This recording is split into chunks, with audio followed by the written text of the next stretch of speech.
Peter, we are introduced to your book by Wittgenstein's observation from year 1947, and I will read this Wittgenstein observation first in German language. Wittgenstein says, es könnte sein, dass die Wissenschaft und Industrie und ihre Vorschrift das Bleibendste der heutigen Welt ist. Dass jede Mutmaßung eines Zusammenbruchs der Wissenschaft und Industrie einstweilen und auf lange Zeit ein bloßer Traum sei und dass Wissenschaft und Industrie Nacht und mit unendlichem Jammer der Welt einigen werden. Ich meine, sie zu einem zusammenfassen werden, in welchem dann freilich alles eher als die Friede wohnen wird. Denn die Wissenschaft und Industrie entscheiden doch die Kriege, oder so scheint es, Zitat Ende. So, Peter, im Rahmen dieses Zitat, in the context of this citation, I'd like to invite you that you present us your definition of medium, as you say, the unity of immaterial unity of technology and capital. So please. It's good for me to be here to thank you for this translation,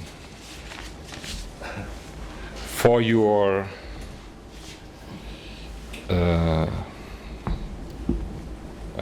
for your ambition and sacrifice to realize this translation. I thought about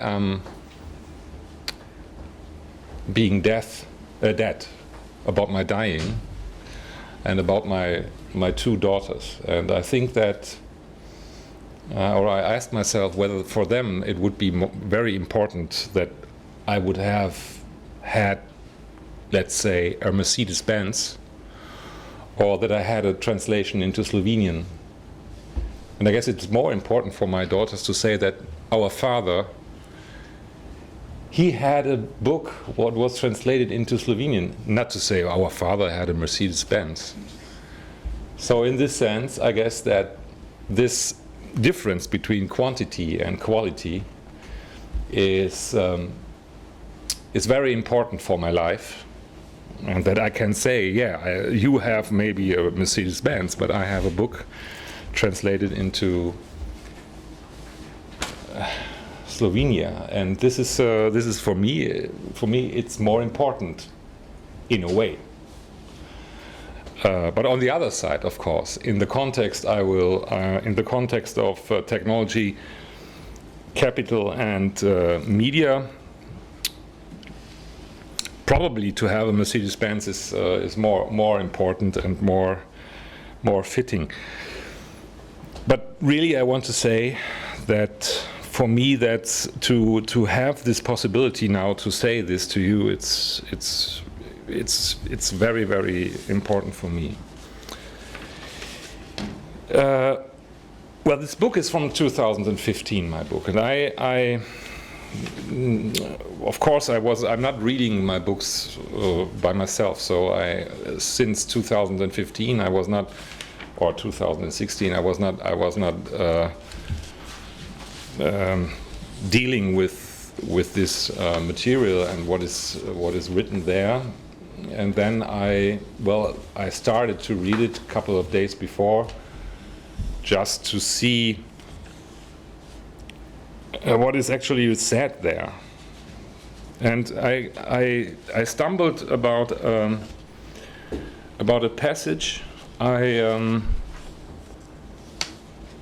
I've I found very surprising in a way.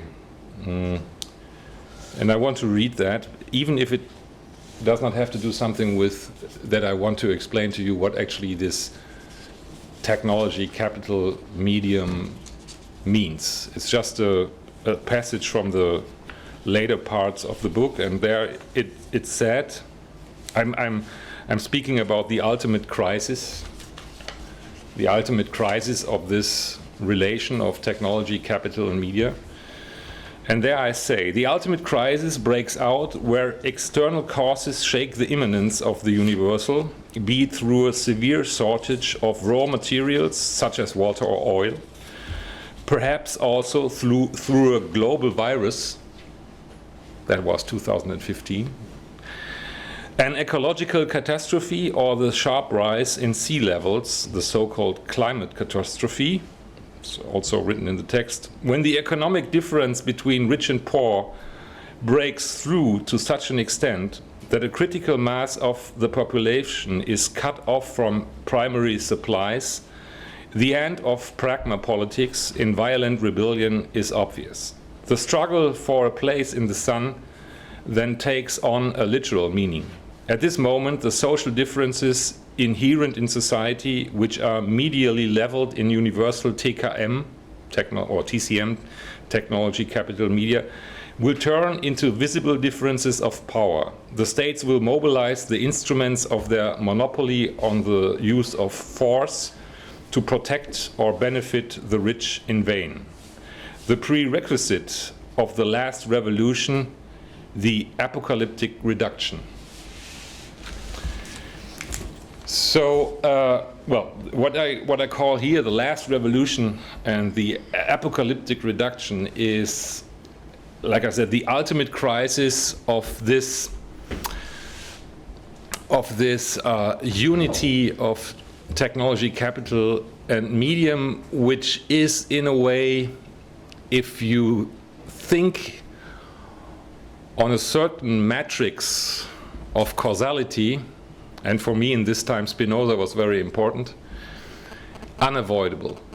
So the last revolution, or the apocalyptic reduction, is scientifically said unavoidable. When exactly you cannot say, you can probably more or less exactly say where it will happen.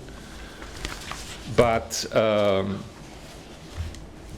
the basis of what we know today, or what we can know, this last revolution, or this apocalyptic reduction, this situation where we are forced to react, this situation is unavoidable. So I would ask whether, for instance, climate activists are in a way the representatives of this kind of what I call their apocalyptic reduction. In Germany, they call themselves the last generation. What I think it's interesting in reference to the last revolution. But I guess that in this context of technology, capital, medium, it is not strange to think about a situation where you could call yourself a last generation. Whether this last generation is really the last generation, I would doubt that it is the last generation. But nevertheless, this apocalyptic reduction is not only a possibility of the context of technology, capital, and medium, but a necessity. So, the only thing I would want to try to explain to you is what I actually wanted to say with this, or what I wanted to think with this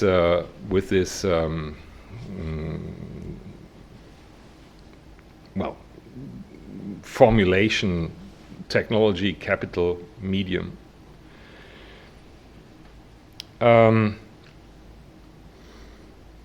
What I wanted to say is actually that if you think about these three concepts, or these three, what are they? This is already the beginning. What is actually technology and capital and medium as such? So if you start to think about them, and if you really maybe have even a phenomenological approach about when you start to describe what actually technology, what capital and what medium is, you see that you cannot avoid to use the term of capital by describing the development of technology. Or you cannot avoid to use the term of medium if you are trying to explain what actually the capital is. Or you cannot avoid to speak about technology if you are trying to describe our media world. So in this sense, and this is, I will try to do that. I would argue that technology, capital, and medium are the same. But the same not in the sense, in German we have two words for that. The same not in the sense of das Gleiche, because they are not das Gleiche, but in the same in the sense of dasselbe. They are dasselbe. But if technology, capital, and media are dasselbe, one, of course, would have to think about the question, or one would have to reflect on the question, was ist dasselbe? And of course, I cannot respond to this question. But for me, it is quite obvious that we cannot, if we are interested in understanding the world of, for instance, mass media, or the world of capitalism, or the world of technology and the inventions of technology, I guess we cannot. We have to be aware of the fact that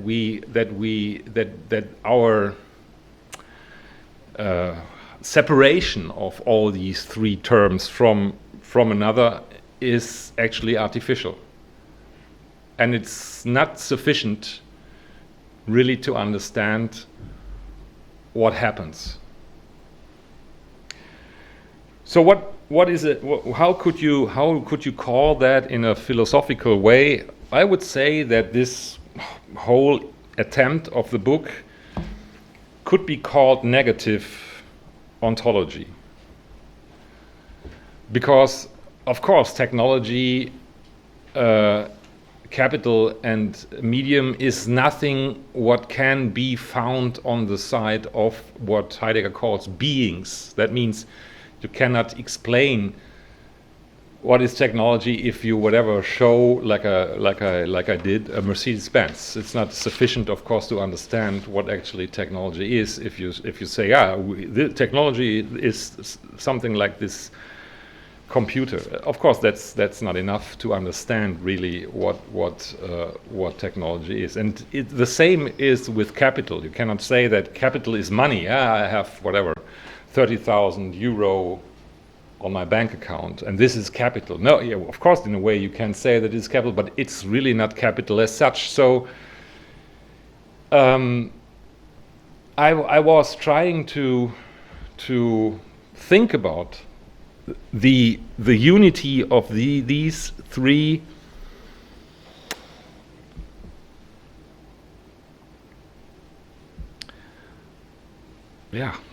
what are they? I don't know. About the three forms of thinking, or forms of being, and to come closer to the possibility to understand that they actually build a unity. And I call this unity the universal TCM,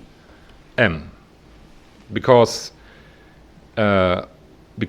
this unity of technology and capital and medium, of course, has a universal meaning. That means there is no place in this world who is not occupied, who is not touched, who is not even dominated by the unity of these three forms of being, maybe. And when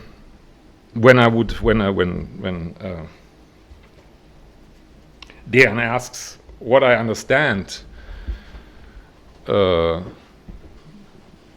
what I wanted to say with, or what I would like to say with the concept of medium, yeah, I would say the same in the sense of a negative ontology. I only use this word in the singular. I say das Medium, the medium. I don't speak actually quite often from the media. This is actually what we are doing. We are speaking of mass media. We are talking. We are using the word in the plural sense. And we are thinking then that, for instance, a newspaper is a mass media, or television is a mass media. But this is of course not. This is of course interesting, and probably also very important in a sociology. In sociology, we can learn something about how mass media are functioning. Probably already in relation to capital, because it's quite clear that everything what appears in the public sphere, mediated by media, is linked with a certain kind of capital. Not only is linked with a certain kind of capital, it is in itself capital. Take, for instance, your picture, your photo. If your photograph would be every time in the public sphere, for you it would be capital. So everything what appears in the public sphere is linked to capital, is functioning as capital. There's no other possibility. There is no sphere, no public sphere in the sense of a whatever, don't know, just liberal, free, democratic meaning. Every politician who is appearing in the public sphere is representing not only representing capital, but his appearance as such is capital. And of course, that in this sense, this form of appearing needs technology is also quite clear. So but I nevertheless want to speak, or I do that in the text, that I use only the singular. Why? Because the medium is not a thing. What is realizing something like, for instance, a camera or something, but the medium is the place, the openness where something is mediated in this sense that it can appear. You can learn that, and I did that in the book, for instance, through Aristotle, when he speaks about the importance of light and air concerning the question of perception. That means of seeing and speaking. That there is no seeing and there is no speaking beyond light and air as a certain kind of media, forms of the in-between. He calls it metaxy. That's Greek. But like, for instance, light and air are never appearing as such in their function to mediate something. The medium is, well, is this what every medium, in every media, every form of medium in the world is doing, namely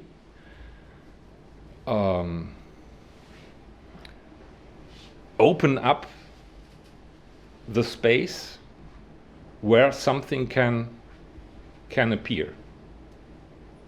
So that would be my attempt to define medium in this context. And if you say then there are mass media, you can say, yeah, okay, of course, the mass media are one form of what I tried to explain to you with what I said before.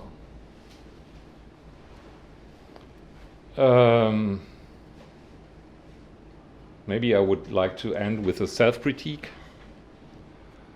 and then we can go on. The self-critique is that I thought, maybe I can even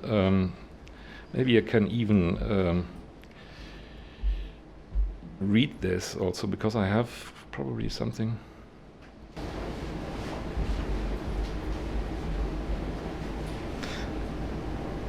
But the word cannot be translated, for example, in German as Mittel.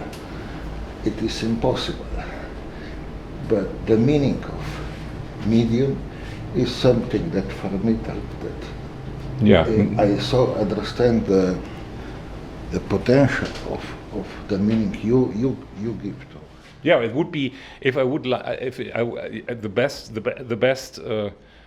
Yeah, well, of course, the medium mediates. That's the tautological sense of what the medium does.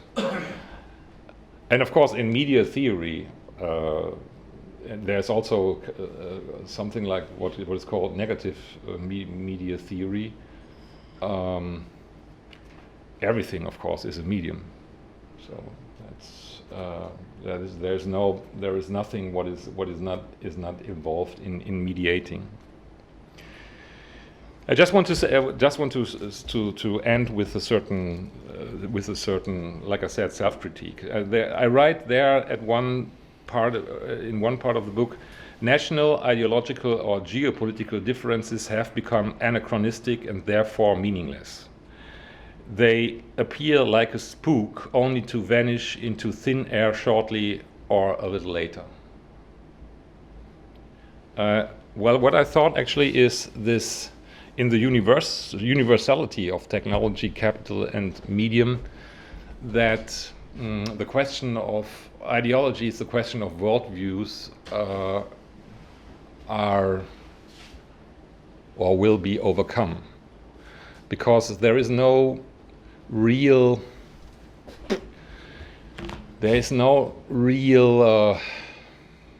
context for a worldview in technology, capital, and medium. So I thought that actually every kind of nationalism, even every kind of racism, would be actually no problem anymore. But it seems to me that well, we spoke about that. At least, for instance, the Russian-Ukrainian war tells me that it was wrong that that worldviews or ideologies have no importance anymore in this context of technology, capital, and media, because we see something suddenly. We see something, or at least we have a rhetorics of a new conflict of the West and the East. And I thought actually that this I call that that this is an anachronism.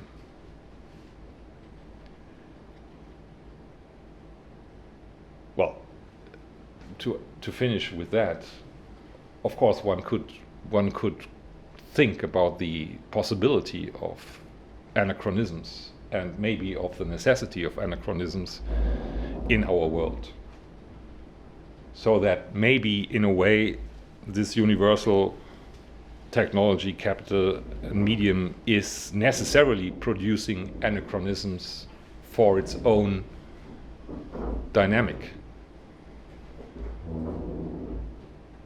So that we would have to understand that the conflict now, what happens in the Ukraine and in Russia, is maybe something what is confirming the inner dynamics of the universal TCM.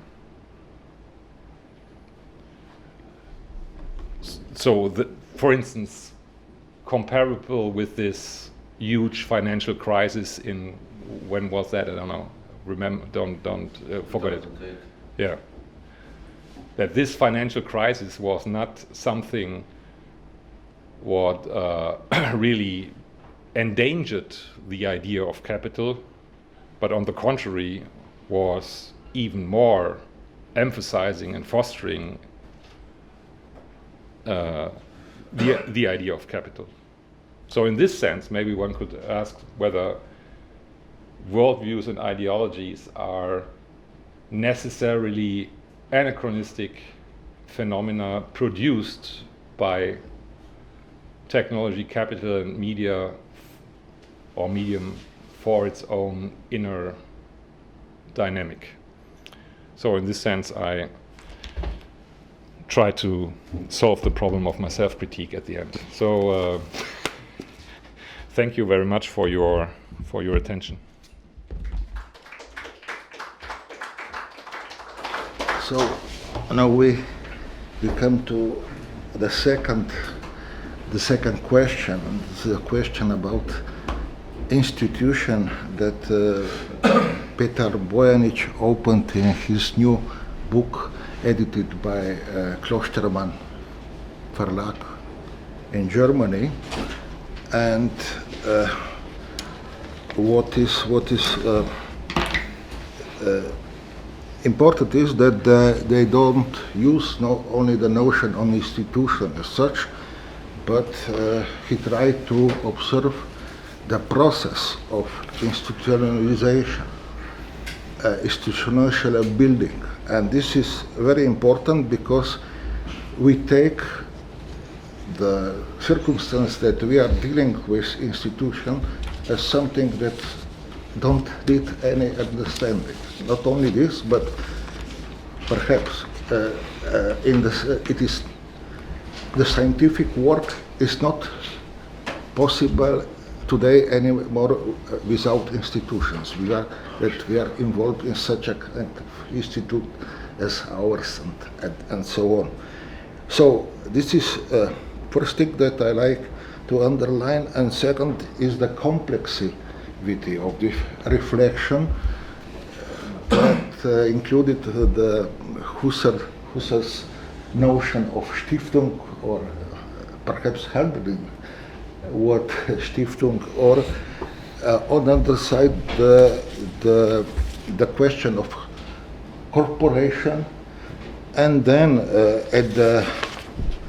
in conclusion, it is Europe is reflected as a counter-institution. This is very interesting to use this term in connection with Constitution of European Union. So, Peter, please. Thank you. Thank you, Dan, and thank you, Thomas, for your invitation. I didn't know that I had the scenario of this game, because I have to present something first. But anyway, first of all, I'm trying to see what is not in this book and where I made mistakes and how to change something. And I have Schwarze Hefte to put all mistakes and to put here all the gaps. Well, but first I can just tell you several points, because the institution is the synonymous of instrumentum. That means we are on the same way. That means Mittel. When I try to write something about Heidegger, when we met, I think then I met in with Holger, I forget where we've been together, in Constance or somewhere.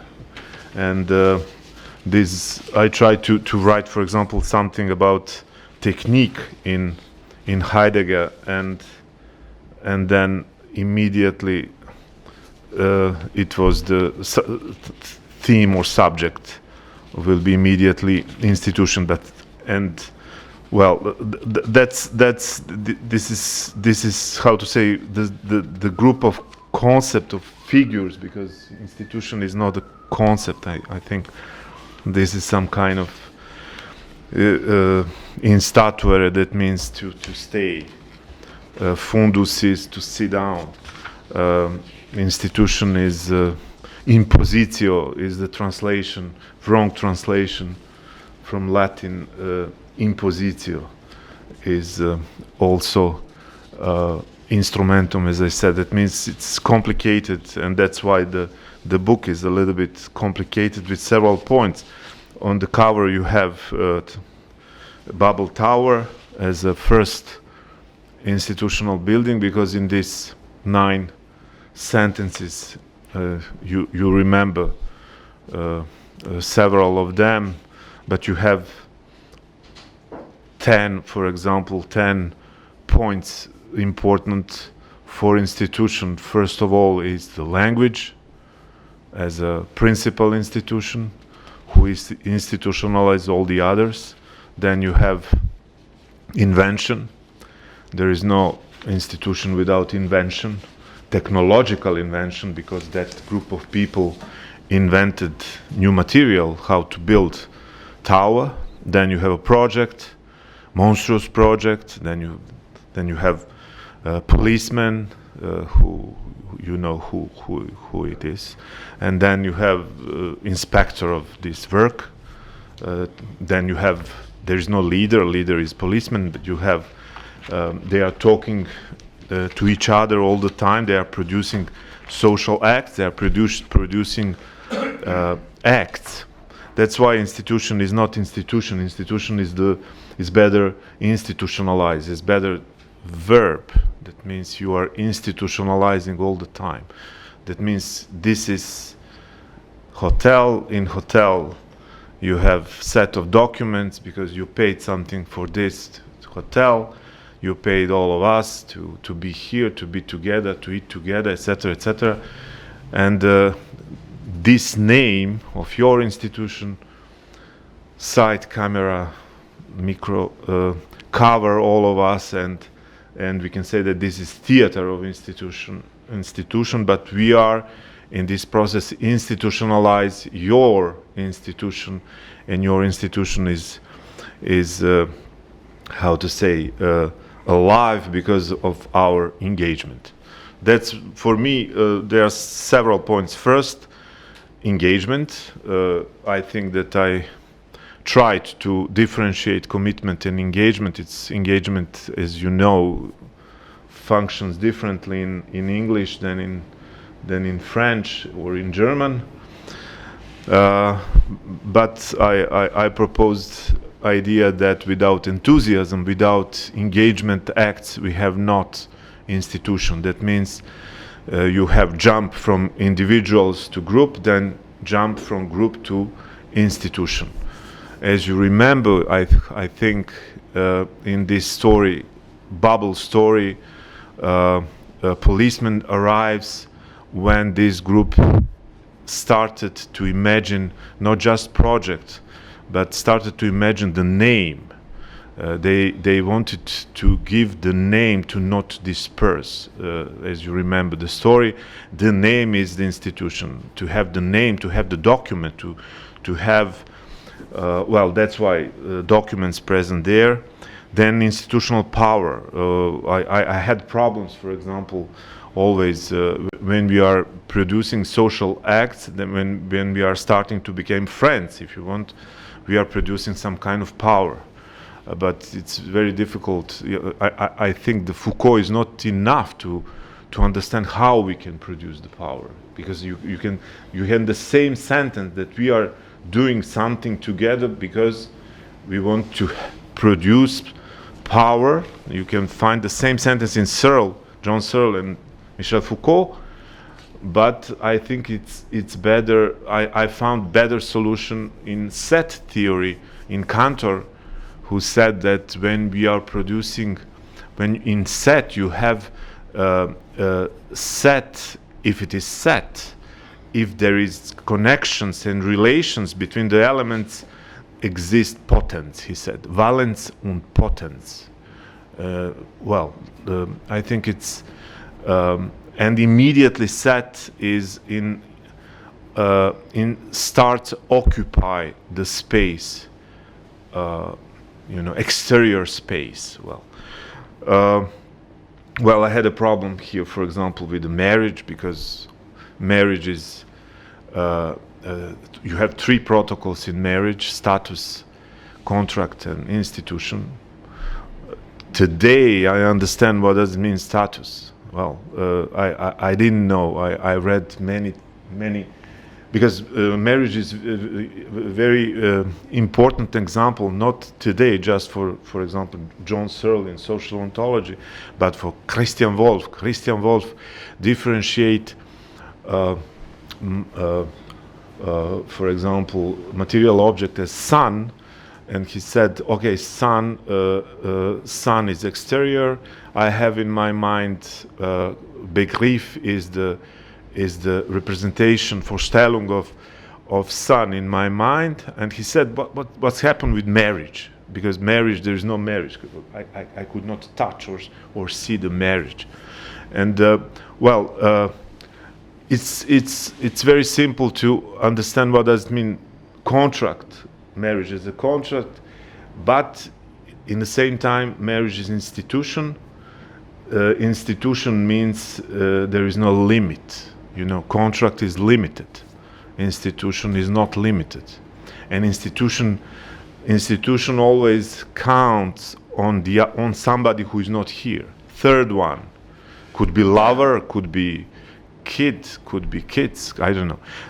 But status, today I understood why status. Status, because marriage is status. Because status is the relations between institutions. That's why marriage is, for example, status.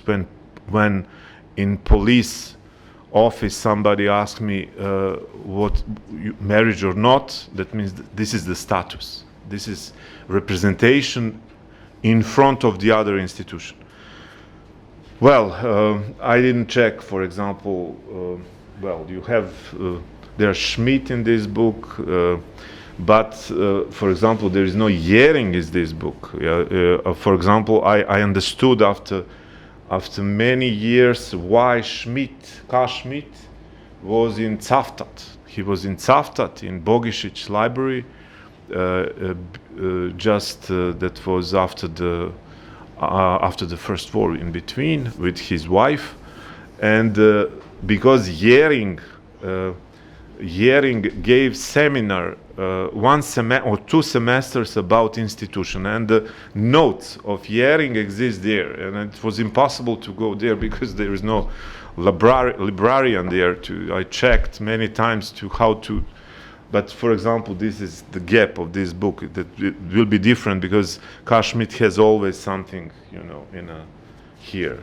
And that's why he is important. The other problems are we are agent. Is it possible?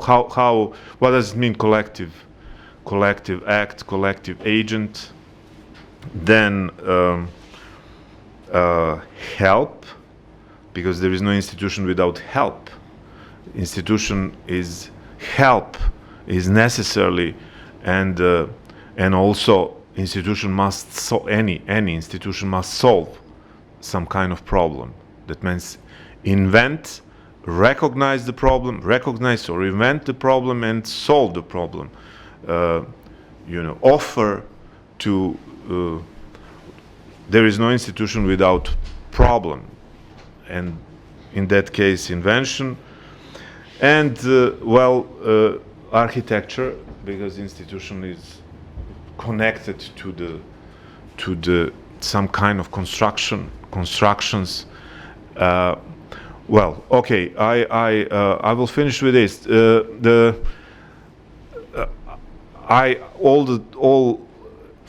From the PhD, from the beginning, from these wars and violence in this area, I worked on violence and war. And war, as you know, is maybe because Petar mentioned this war.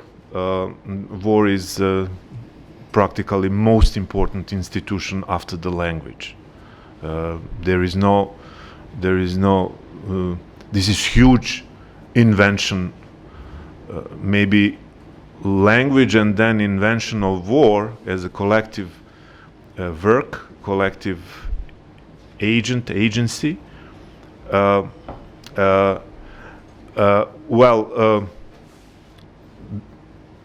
This is the war and violence is an introduction in this book.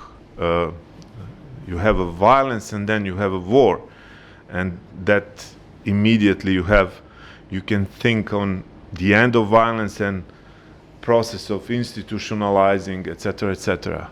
And now I'm writing the book about the project, because I thought that the project in this tower building, immediately they have project to build something monstrous, something huge. I think now that this is not, how to say, a step back, but I think that projective mind is something more important for institution, for the war, because without this projection, there is no time, there is no future time, there is no sociality, because there is no project. Project is always social, and well, that will be my word. Thank you very much. Thank you.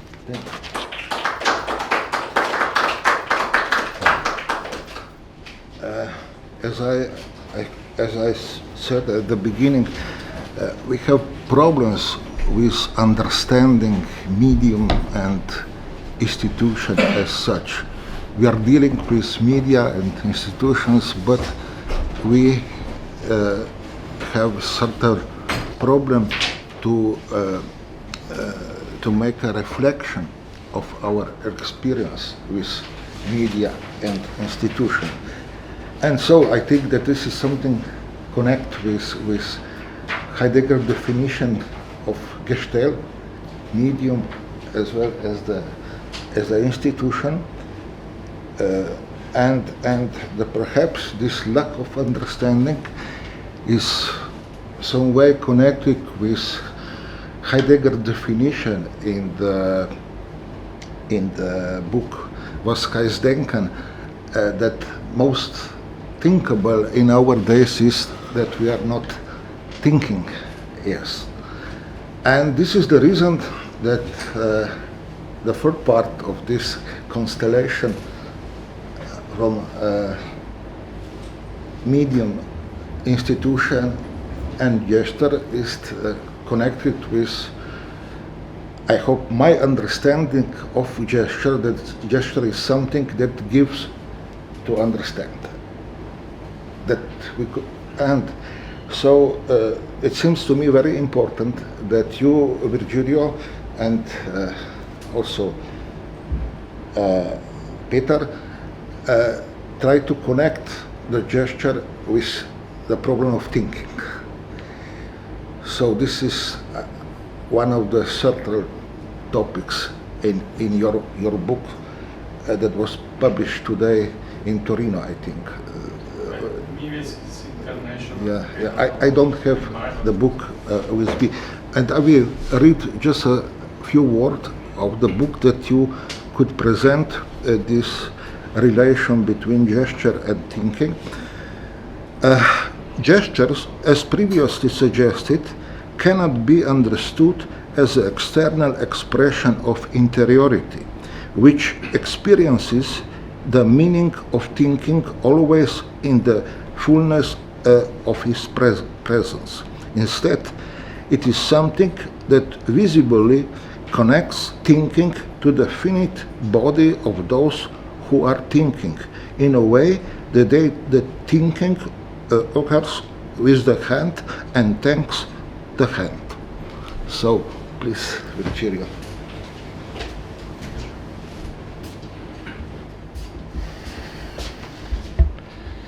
Thank you.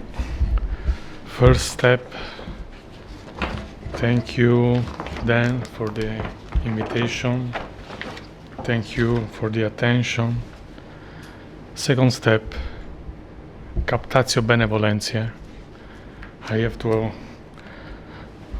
excuse me for my very bad English, but I hope you can understand what I read. So the intention of this little book of Petar and me was to interrogate gesture, gestuality, not by trying to describe purely its typologies, but to try to investigate and show the formal structure and thus find an ontology of gesture. Okay? I can say that I came together with Petar, my friend Petar, to deal with this phenomenon within the horizon of an investigation of social acts, starting with Adolf Reinach. As is well known, for Reinach, social acts are first and foremost linguistic acts through which two people enter into a relationship marked by a promise, a command, a question, and even a prayer. Here, the first question we have tried to answer is the following: in what way does the gesture have a relationship with this linguistic act, given that is directed towards someone else? The most usual interpretation of gesture is that it accompanies the expressive action, espresso, coffee, almost disappearing to make way for what the person gesturing wants to show on his, on her interiority.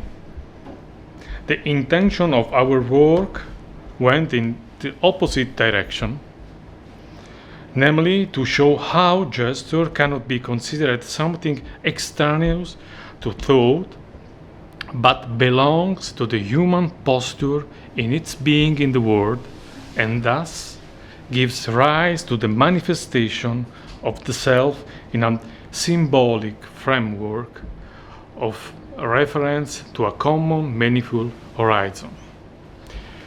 So I will try to give an example of this phenomenological hermeneutic interpretation to a reference to the gestuality of the liturgy. In der Geist der Liturgie, while dealing with the issue of a liturgical symbolism, Romano Guardini wonders how a believer could possibly find those gestures and movement significative in the relation between the soul and God. Even more so considering that the Christian God is a spirit, whereas the spatial and temporal distribution of the liturgies insists in a material allocation. Could one be surrendering to the bodily dimension, which would nevertheless betray, at least in part, the invitation to worship God in spirit and truth? Guardini's answer, so such is fatal, question 6, as spiritualizing mitigation. It is necessary to reflect upon the modality in which the self experiences the relation between soul and body. Indeed, there are those who believe that the self is determined by the spirit itself, which acts together but in parallel form concerning the bodily sphere, for which the two fields, spiritual and bodily, do not collaborate with each other.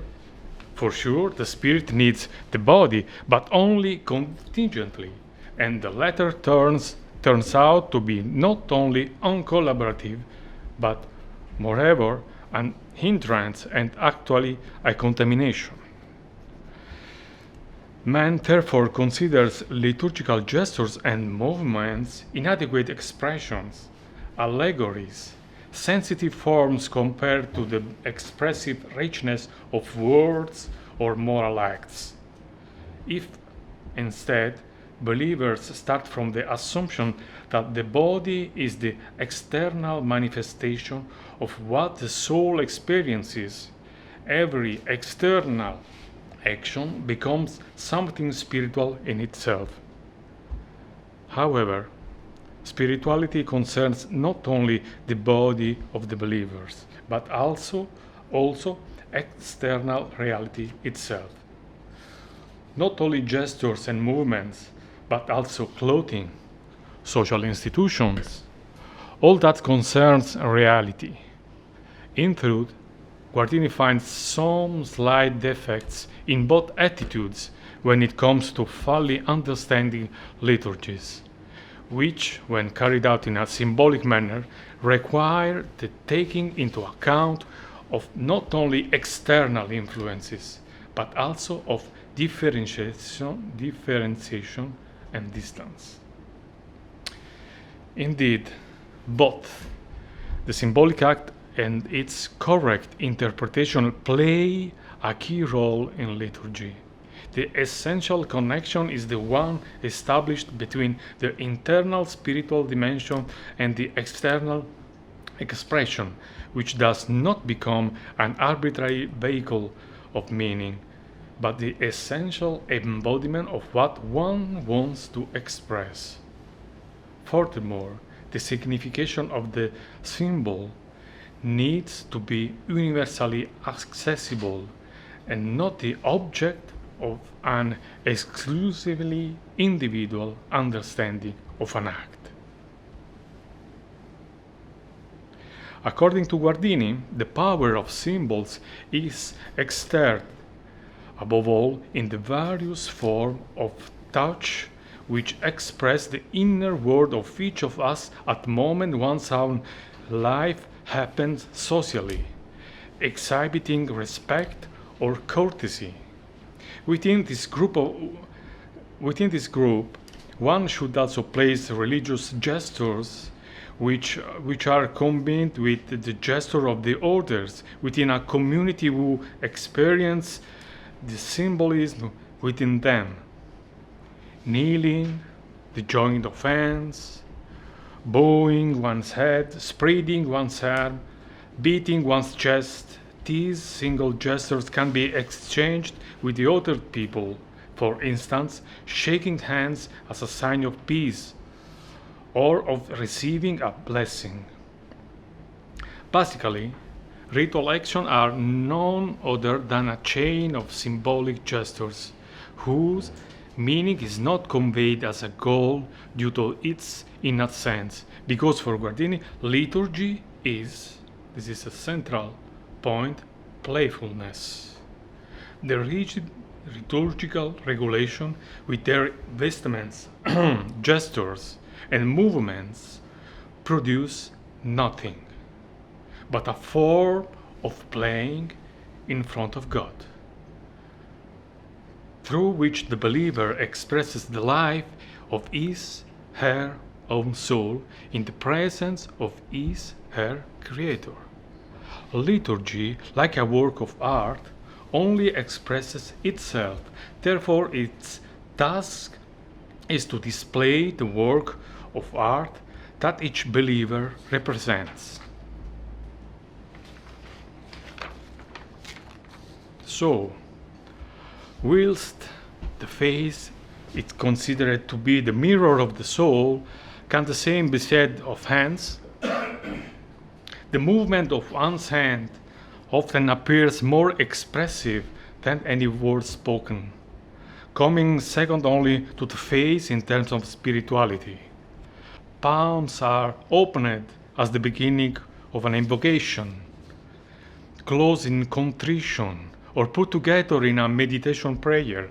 All these gestures display what the soul means. Now, however, what Agamben calls temptation.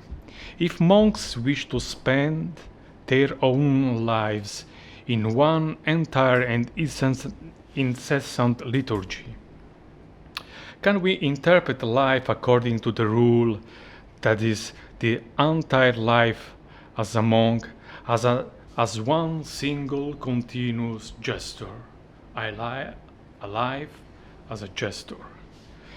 Yet again, Agamben underlines how cenobitic life is to be understood from the viewpoint of its temporal articulation, as a sequence following St. Paul's recommendation in the divine office of prayer, understood not only in the liturgical sense, but also as work.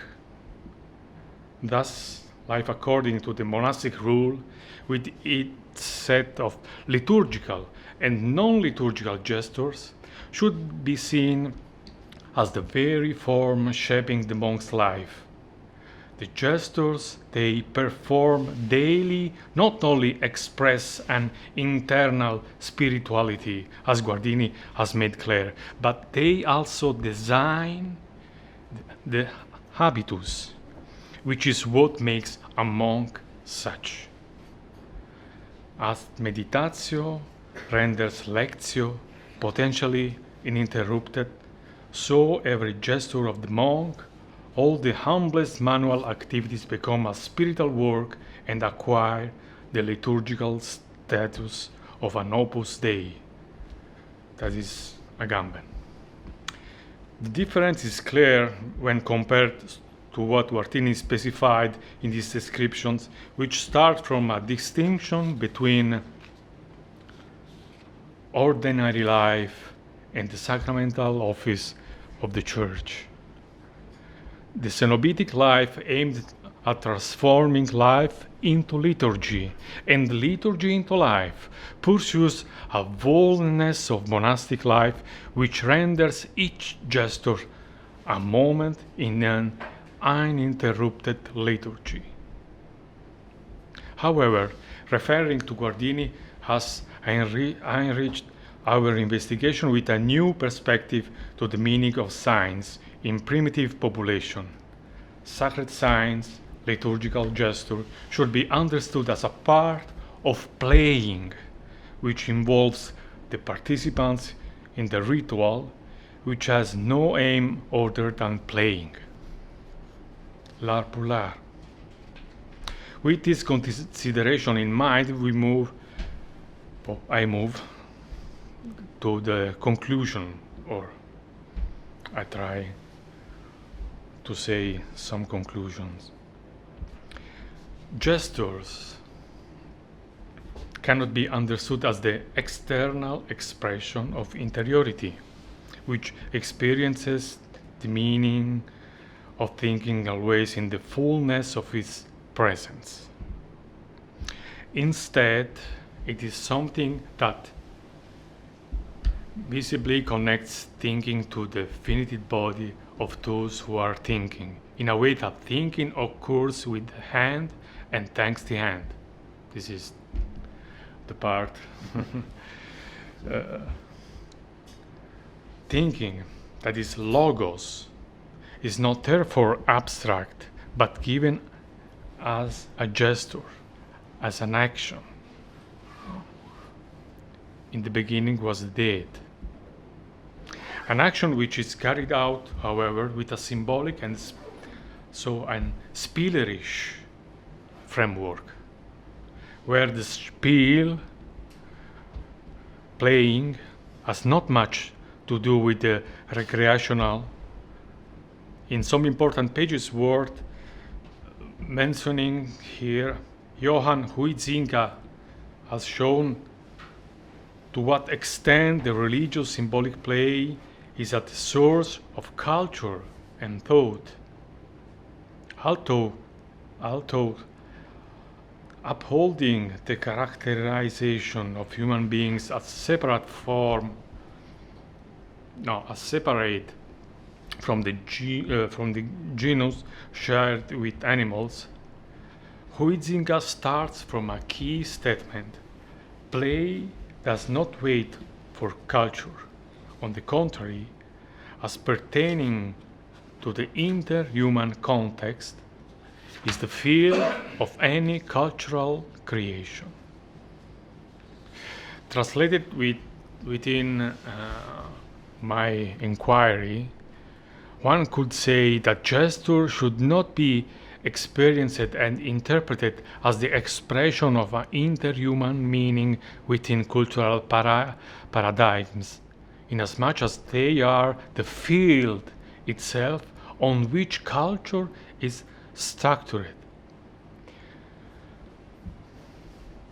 The merit of Heidegger's investigation of science, as carried out in Sign on Sight, consists of showing how science should be understood within the context of the word meaning in which they arise.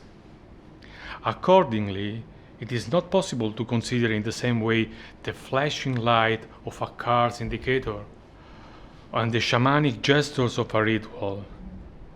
If a formalization is desired, or formalization perhaps is better, is desired, then it should not pursue a neutralization based on subjectivistic categories, but rather should be informed by what he himself used to call in the period devoted to the phenomenology of religious life, psychologic, namely a form of logic internal to the questioning, aiming, that is, to preserve the specificity of the phenomenon. Is there a logic that can be said to be the source of this psychologic? Is it possible to identify an integral logos to which all the manifold gestural givenness can be referred? Gute Frage.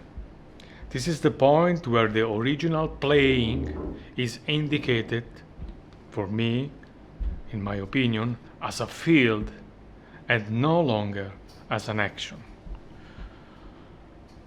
Field, I have to say, this is the translation of Italian campo. A campo is capere, is fasten and empfangen and receiving. Okay. So, in this sense, I spoke of field.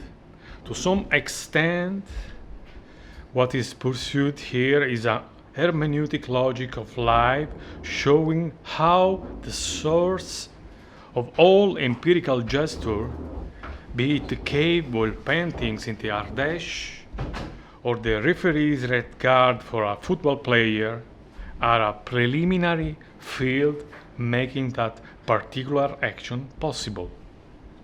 That can be different and distinct according to different cultural context.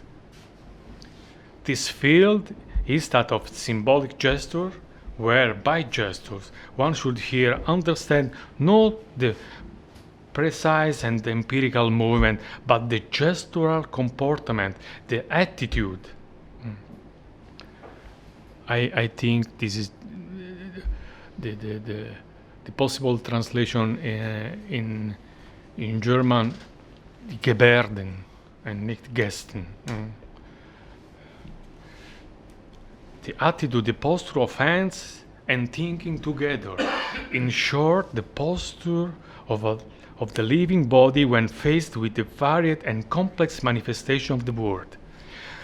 What can be here only hinted at, but that certainly would be desiderable to investigate in future contribution, is an understanding of gesture as original, being here as human in the world. Gesture then should be seen as integral and non-deducible, fluid and responsory, but most of all as symbolic. Few minutes, no? So, I have to explain integrality. The integrality of gesture is determined by their physical and spiritual, so operativity, That is to say, by the lack of separation between the act and its decision, between its execution and its planning. Through original gesture and the opening of this field of possibility, exhibited from time to time in each empirical gesture, human beings become as such, transforming themselves into the gesture through its protean metamorphosis. Gestures are no deducible because they establish the very identity of human beings by virtue of their occurrence, which in turn triggers further events. Furthermore, their non-deducibility could be seen as the inability of thinking, understood in the integral sense and of recognizing its own origin. Original gesture happens in a fluid manner, whereby fluidity is understood as the need to come to terms with what the world lets emerge from time to time in its phenomenal givenness, which appears and hides according to the era. Said fluidity is therefore typical of the very historicity of the occurrence of gestures, which can only be formally identified while trying to avoid all universalizing and presentifying fixity. Furthermore, gesture always occur as responsory, namely in subordination. Establishing as field is given its response to what the world presents from time to time. Of course, the cabinet maker, how said Heidegger, needs to know the peculiarities of each type of wood in order to make a good chest. However, it is the collocation of the chest which accounts for the answer triggered by its creation. However, it is another element which reunites these four definitions and brings them together. Gestures are established within a symbolic field. Clearly, the adjective symbolic here does not refer to the field of aesthetic experience, but rather recalls the meaning of the Greek verb symbalein, which in its active form means throwing together, putting together what was symbolized by the tessera hospitalis, for example. Original gestures are then the opening of the field where the element of giving itself of the word is joined together with the human response. The Greek verb symbalein also refers to the confluence of two rivers, and this is another figurative sense which can account for what as inquiry is trying to suggest. We can say that the original symbolic gesture is what puts the body to work at the moment in which its presence is reunited with what is it experiences of the world. In this sense, the cave wall paintings, just a linguistic gesture, are distinct elements of one unitary gesture that the properly living body brings into being in its being in the world. Thank you for the attention.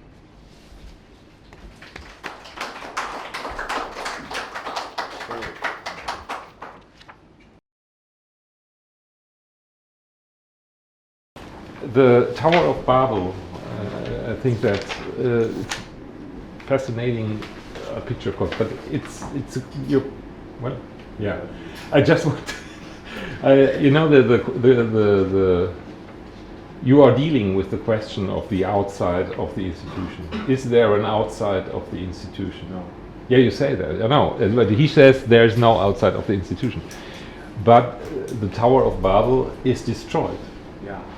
And it is destroyed as, in a way, it's of course a very, very important event in the world, because since then we have many languages, and before that we have not.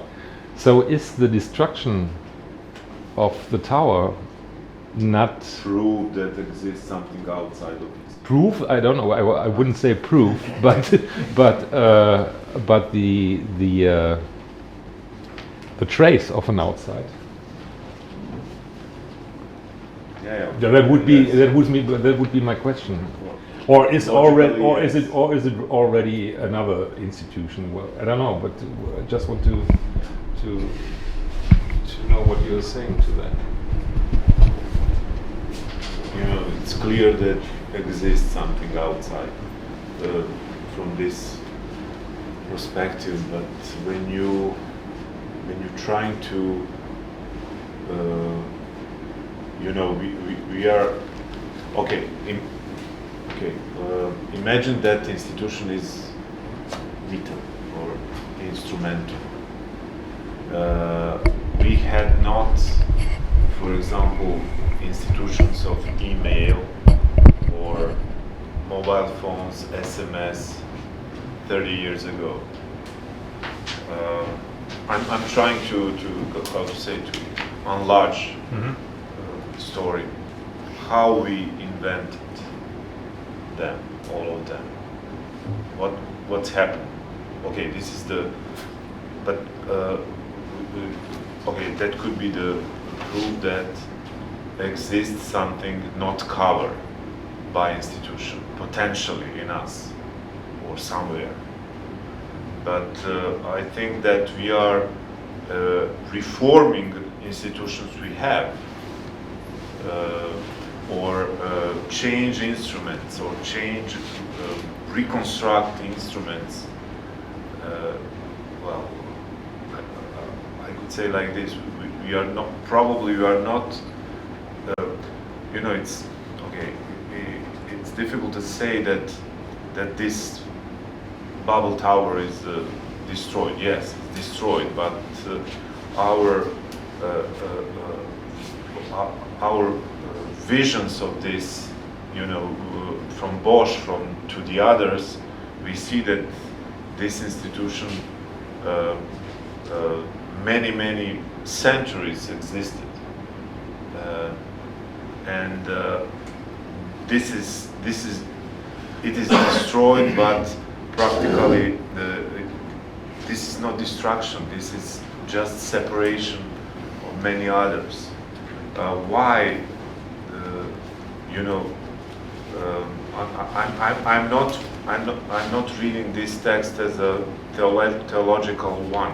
I'm reading this text that one group of people, migrants, this is very important, they are migrants, doing something, trying something to do, and at the end, we can say they are in, this is unsuccessful at the end, probably, job, but probably because they are not doing their job good. Probably they are not, you know, they are not produced enough acts to stabilize or to put this building in statuette. I can say like this. I know that this is first counter institution, because this is not pyramid. Pyramids are before this, but this is sovereign story. Here, there is no leader, there is no sovereign. You can the social work and social acts or gestures produce something new, parallel. Well, something like that. But well, there is nothing outside of institution. There is nothing outside the text. This is probably remake of this attitude, which is provocative, maybe wrong, but maybe not. Well, yeah. I understand that, but I was actually interested in violence, in this, the violent act of destruction, because invention is something else. Invention is, of course, a kind of production and of course, a creativity. So, of course, you can also say that. You said that war is actually also an institution. You can say that, but I was just looking for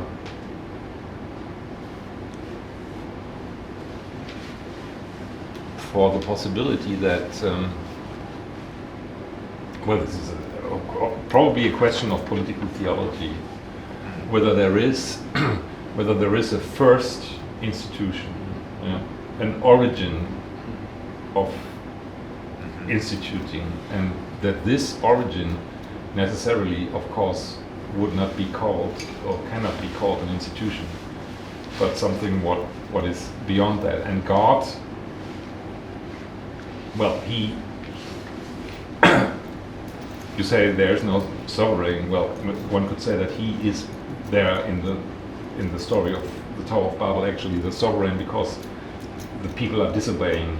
They are, they are sinners in a way. They are against Him. So He is acting like an origin in a way who has the right to destroy, to reevaluate. Yeah, because and to in a way to say try again. Yeah, correct. So try again. But whether this is, of course, I know that whether you really can say that this transcendence and transcendence, of course, whether this transcendence is an outside. I just wanted to raise this question, and it's not that I would claim. Yeah, of course, this is produced transcendence. Yeah, I think. This is okay, because when we are doing something together, we are producing some kind of instance which is outside of us. Could be probably explained by Lacan, by somebody, but with different instruments. But I think, I had when I'm working in institution, when I was director in one of them. One member of the institution said to me, I don't want to do nothing for you. I like to do everything for institution, for example. Not for myself. You have three instances immediately. Institution in that case is that policeman.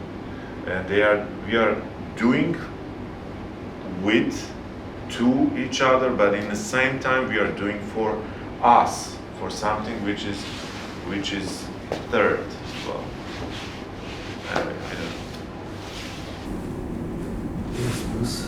Thank you for presenting your interesting theories, and I would ask like a parallel question for all of you, and regarding just and emphasizing that just there are so many proofs of our society to go right, to go to the scenario of Babel Tower, of course, yes.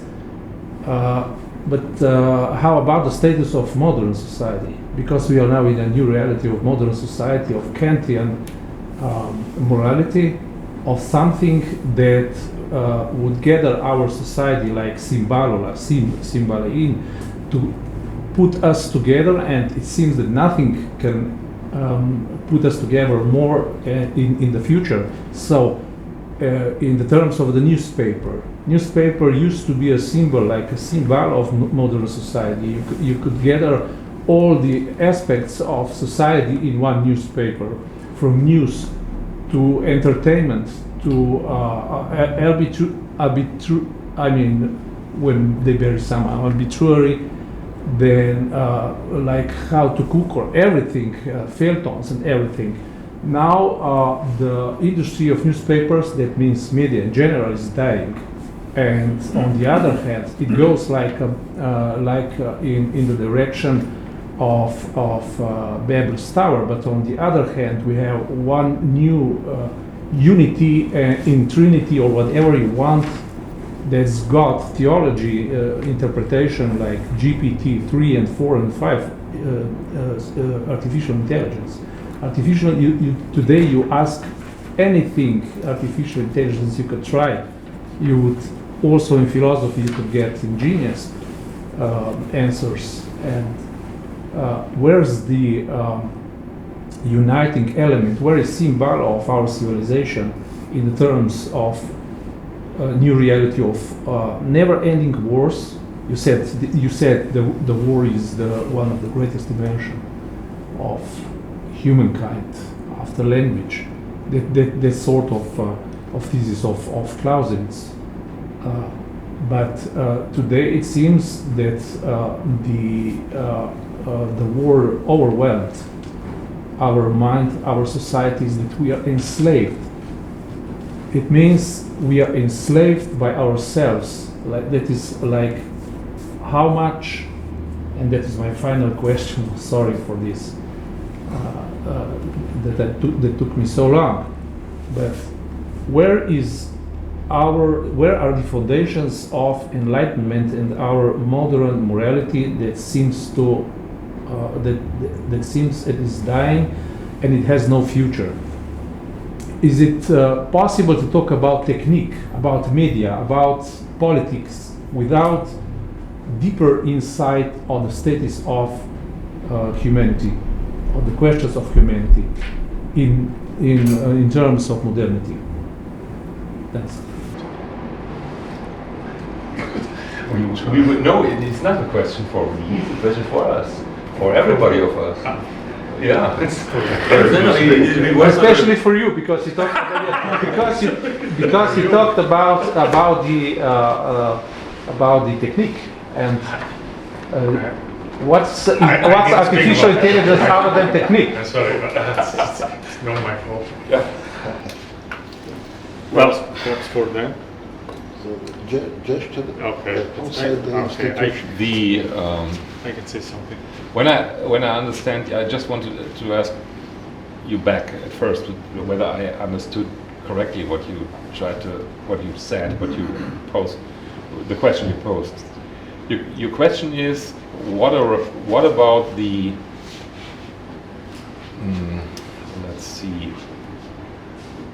What about the institution maybe of enlightenment in the context of the development of, for instance, science, technology, and so on? So, because you said that you began to say the newspaper was actually something, I try to understand what you said, something, yeah, well, if you read, for instance, the Habermas text about the structure of the public sphere, he begins with enlightenment and with the newspapers, with the journals, which were discussed in this time. So in this sense, the medium, the newspaper was something in the spirit of enlightenment. Yes. And your question is, where is this now? Okay. Was this the question? That's exactly, and also in the deeper sense that that society goes awry, goes apart. It goes the opposite of symbol.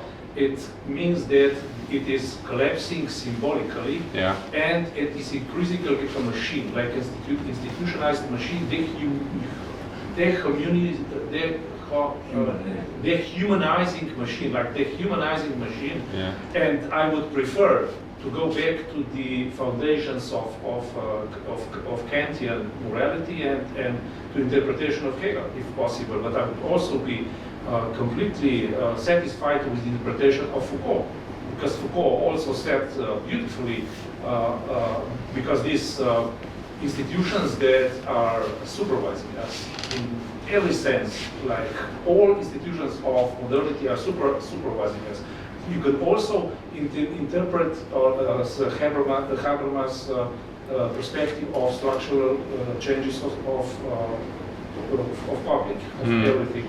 But you cannot deny that at this very moment we are on the crossroad, on some point that on G7 this week the leaders compared with the effect of Hiroshima.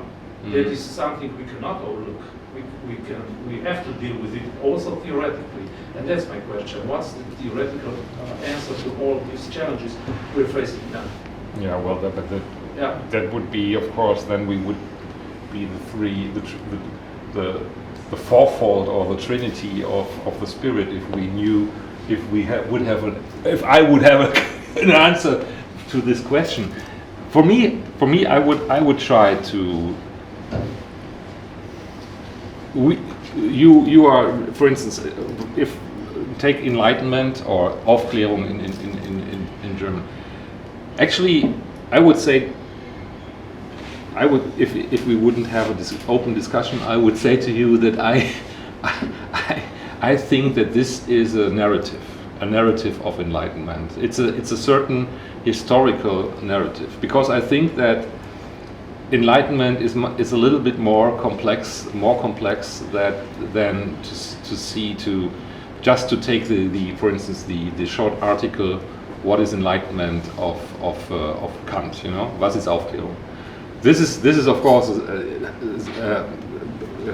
sapere aude, ja? Habe Mut, dich deines Verstandes zu bedienen. Be courageous to use your intellect or whatever. And I think that that Aufklärung, that this is already a story we are telling us, in a way intertwined in the history which led us to this point we are now. You know, I don't want to quote the dialectics of enlightenment, Adorno and Horkheimer, but just think one moment, for instance, of race theory. The Enlightenment is the invention of race theory, and we are never speaking about that. We are not aware, and that was a huge. There was a huge discussion about Kant, because he uses the term race without any problem. For him, there is no problem, and that's because the sphere of science in this time was dominated by this paradigm. You know, it was in a way a pioneering concept, race, from people like Blumenbach, Linné, from biologists. If you were a biologist in this time, you did race theory. So race theory, the invention of race theory, belongs to Enlightenment. So I would say before we start to know what we will do or what we have to do in the next time or in the next whatever decades or century, I would say that we would have to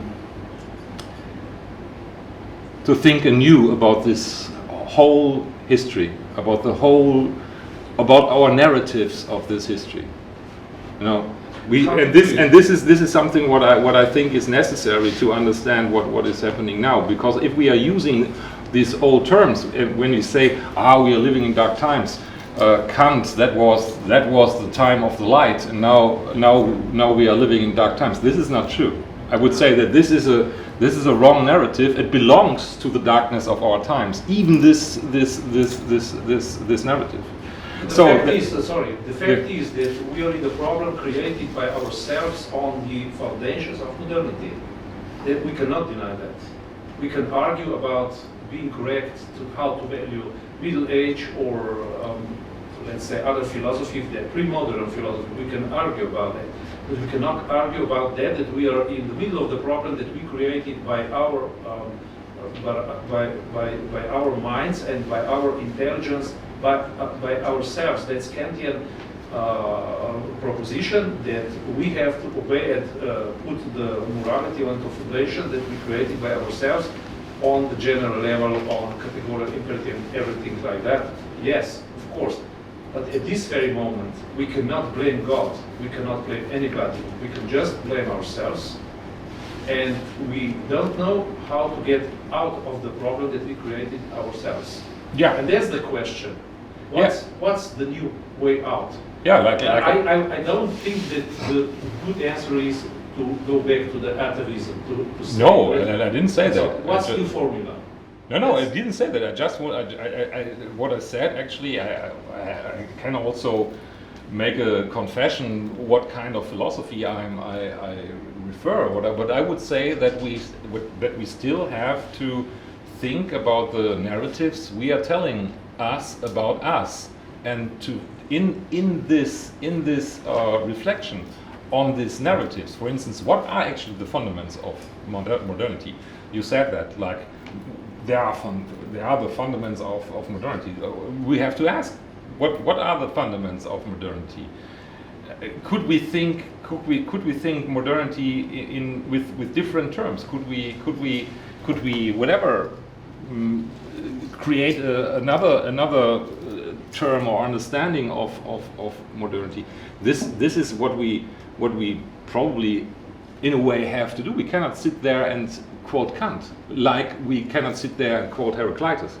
You cannot quote. Well, it won't help. Both things won't help.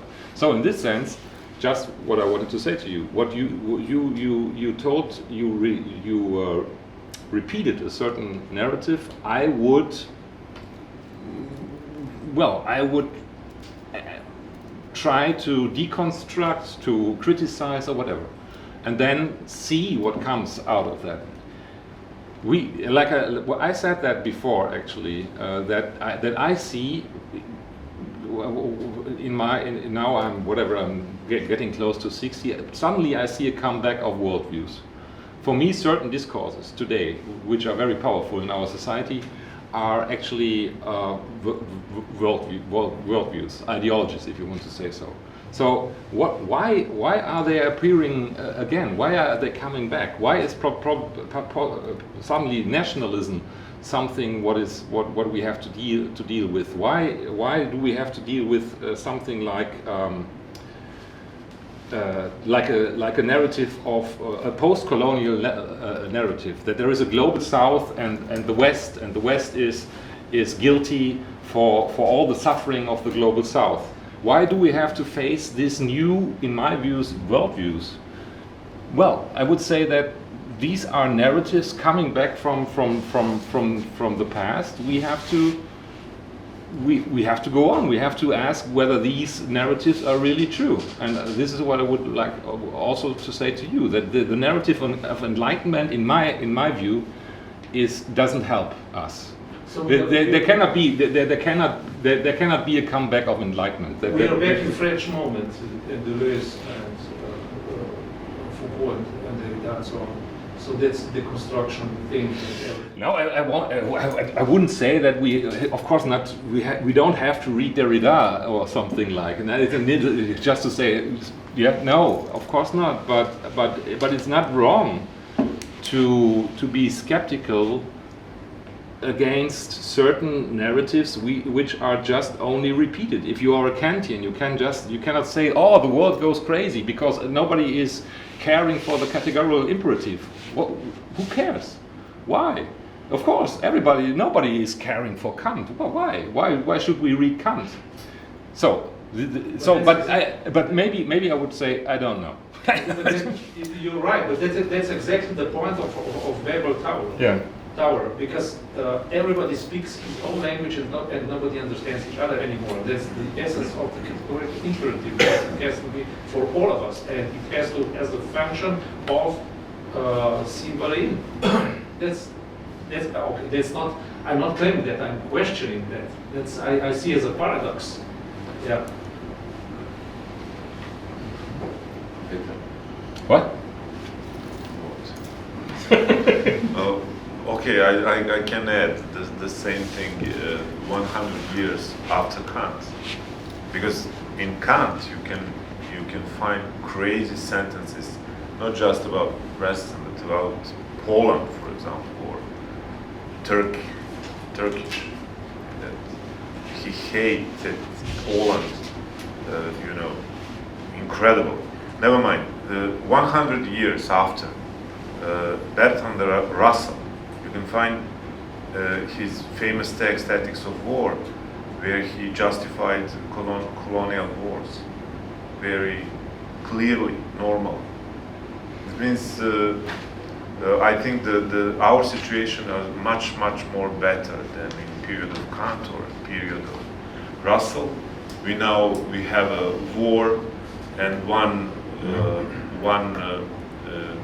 state has nuclear weapons and doesn't use it, which could be incredible. Imagine 50 years ago or now, it is for us completely unimaginable that Russia didn't use nuclear weapon. And well, this is good fact, I think. I'm not sure that today's situation is worse than any other before. We are in a good situation comparing the past. Of course, Foucault, Derrida helped us to this. So there is any other questions in Kant was yes, another journal, Bernard Knežma, weekly Medina. Great friend. You evoked the friendship as a way how to produce a kind of power or potency.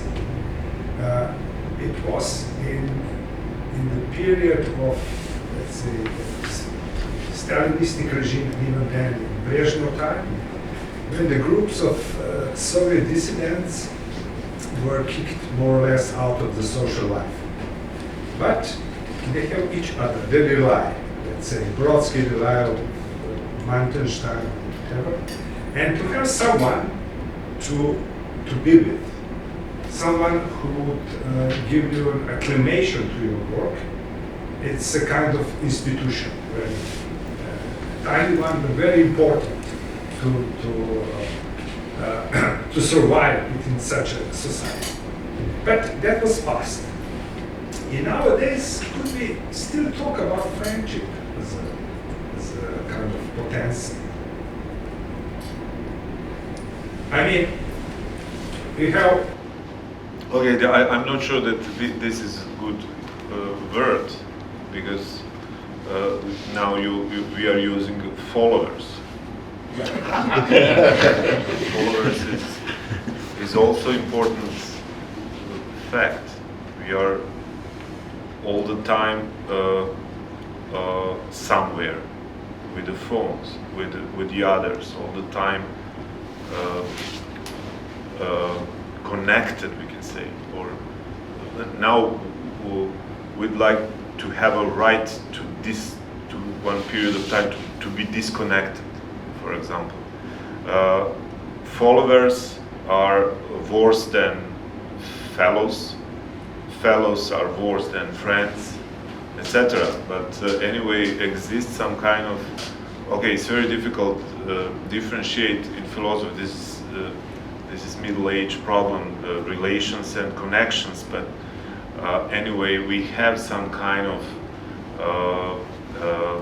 we are producing because we have a mobile phone, because of technology, we can say. We are producing more social facts, more social gestures than before, and we are producing, if you want, we are producing the peace in that way. Our time is we are destabilizing all the time violent acts with this. We are calling this memes.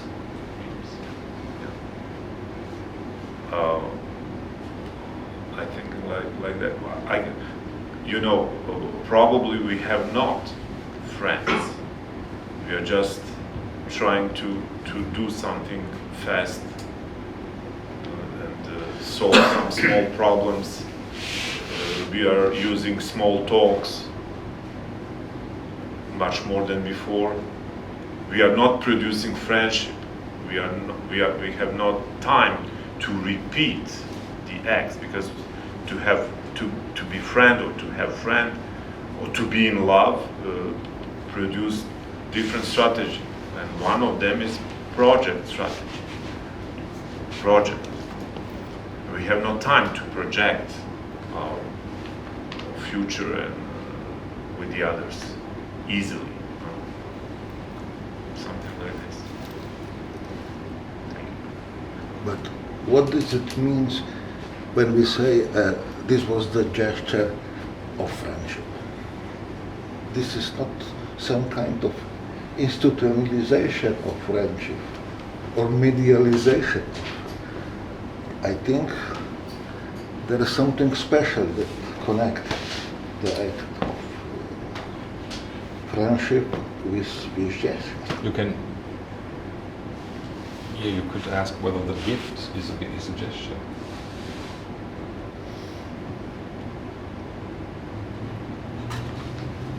Or, and then you can ask whether the gift is an institution. Absolutely. No, A gesture absolutely. is an institution. Yeah. An institution. This is expression of something addressed to somebody, and it is the root of the name communitas monus, is the gift. yeah. And so, but in this sense, monus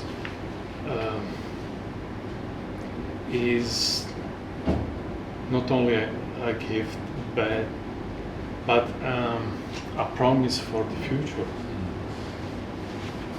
I attend that you will give me back the gift. I actually have a question also. Can I pose you a question? Can I give you a question?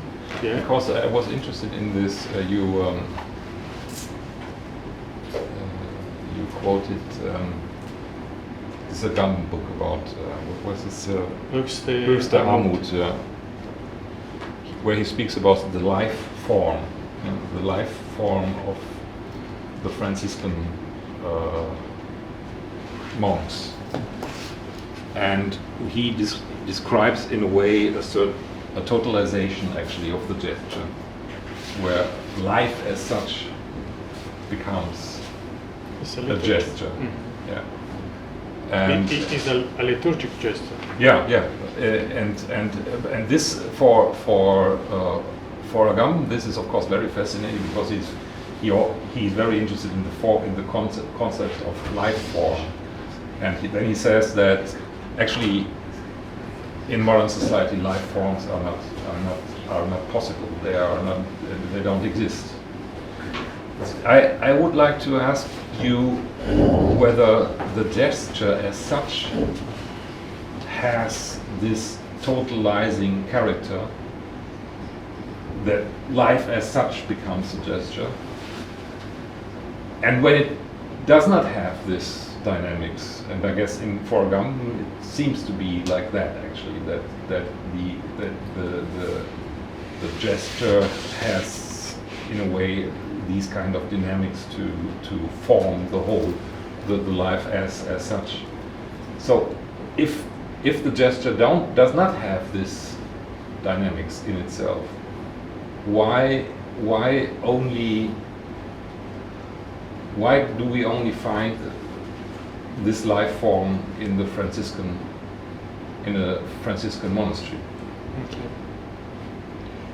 So So just want to say what is the limit in a way, the intrinsic limit of the gesture? What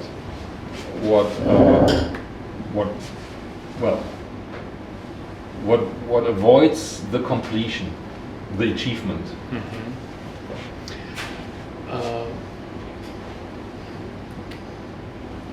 Auf Deutsch. Yeah. Okay. Yeah.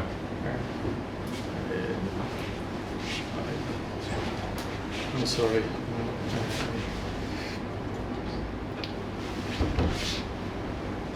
So,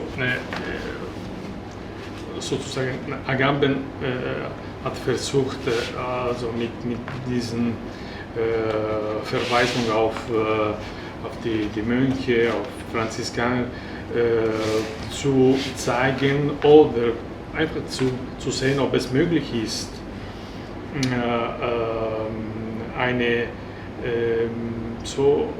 ein Leben außerhalb der Macht zu treiben, sozusagen. Und dieser Weg ist für Agamben ungangbar eigentlich. Das ist okay. So, wenn ich gut Ihre Frage verstanden habe, das Problem ist, also meiner Meinung nach, zu sehen, abgesehen von Agamben, wie das Leben in seinem sich entfalten eine Gestualität implizit hat, die eine Antwort auf die Stimuli von der Welt, von dem Miteinandersein ist. In diesem Sinne, wir können wirklich sagen, unser Leben ist eine Liturgie ohne Unterschied, ohne Zäsur zwischen Leben und so ein liturgisches Kontinuum sozusagen. Ja. Also wir sind immer noch im Dienst, immer im Dienst zu uns selbst. Ja. So, und versuchen so eine Stellung in unserer Welt zu finden. Und in diesem Sinne, Geste sind etwas anders als die Gebärde. Ja. Gebärde ist die, wir können sagen, ich weiß nicht, ob es auf Deutsch so fremd klingt, eine Art Haltung gegenüber der Welt zu sein. Und das geschieht auch so unabsichtlich. Mein Atmen, wenn Sie mich diese Frage gestellt haben, ist ganz anders geworden als vor 5 Minuten, als ich so ziemlich so absent war. Okay. Aber das ist ein Gebärde, das ist mein Mind, mein Körper, mein Leib, die alles insgesamt eine Antwort zu ihnen, zu den anderen geben. Und das finde ich sehr wichtig, um zu verstehen, wie auch das Humanum so, wie kann man sagen, beschreiben können und vielleicht müssen, anstatt von AI, Artificial Intelligence, zu sprechen. Also das ist auch, ich weiß nicht, ob ich auf Ihre Frage geantwortet habe. Noch eine Nachfrage. Gibt es auch eine Nicht-Geste? Also gibt es einen Körper, der keine Geste zeigt? Ich glaube, also Geste, keine Geste, aber das ist ein Gebärde. Ja, also gut, also es gibt keinen Körper jenseits der Geste und der Gebärde. Da gibt es keinen Körper. Ja, top. Ja, nein, das war eine Frage. No, okay. Also meiner Meinung nach nicht. Ich kann keine Geste machen, also sogar als Italiener. Okay. Aber trotzdem, das ist schon ein Gebärde, denke ich. Das ist meine Haltung, meine Haltung gegenüber ihnen. Okay. Yeah, he's using Agamben using this term Haltung also in French. I forget the word. Yeah, The word is ebbe sit sich aus Barro. yeah. Barro, also ein Akt ohne Aktion. Akt ohne Aktion. Das ist ein government. Attends, en français, c'est attitude. Attitude. L'autre chose. So are there any other questions? So it is time now to conclude. I thank you one more time for your presentations and for the entire discussion, and I hope we meet on another occasion to discuss about these problems that you are presented in your books. So thank you. Yeah, thank you.